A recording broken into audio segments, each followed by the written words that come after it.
को पता होगा कि हमारे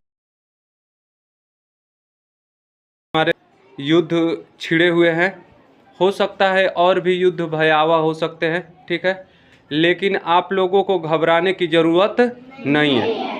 हम लोग को घबराने की ज़रूरत नहीं है, क्योंकि हमारी देश की सेनाएं जो है हम लोगों की रक्षा कर रही है, ठीक है, और देश की सेनाएं हम लोगों के मरते दम तक रक्षा करेगी। समझ रहे?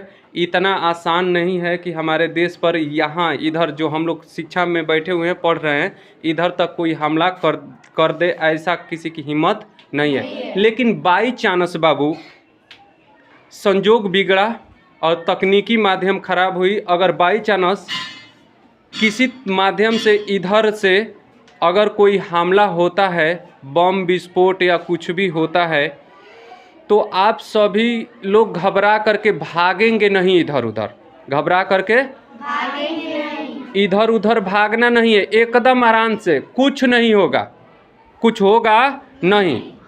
देखिए कि आपके कुछ दूर पर बम वम चाहे कुछ भी फट रहा है, लड़ाई लगी है तो कुछ भी हो सकता है, लेकिन घबराने की ज़रूरत नहीं है। एकदम निफिक्र रहना है। कहीं सुन रहे हैं कि लड़ाई लगी हुई है तो आप डरिए नहीं।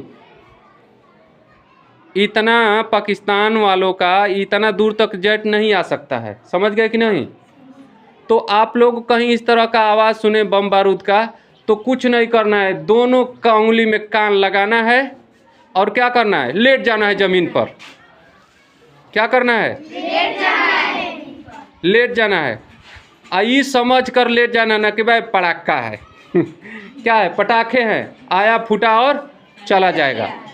बस हमें आवाज़ से बचाना है, हमारा कुछ नुकसान होगा नहीं, समझ रहे हैं? डरना बिल्कुल नहीं है। हम लोग किस देश में रहते हैं? भारत। और भारत का प्रत्येक लड़का बहादुर होता है और लड़की क्या होती है? बहादुर। और हम लोग डरेंगे नहीं। पटाखा समझकर कान बंद करके जमीन पर क्या करना है? लेट जाना है। समझे कि नहीं? ठीक है, समझे? घबराना बिल्कुल नहीं है, डरना बिल्कुल नहीं है, समझ गए? चलो एक बार भारत माता की जय बोल दो।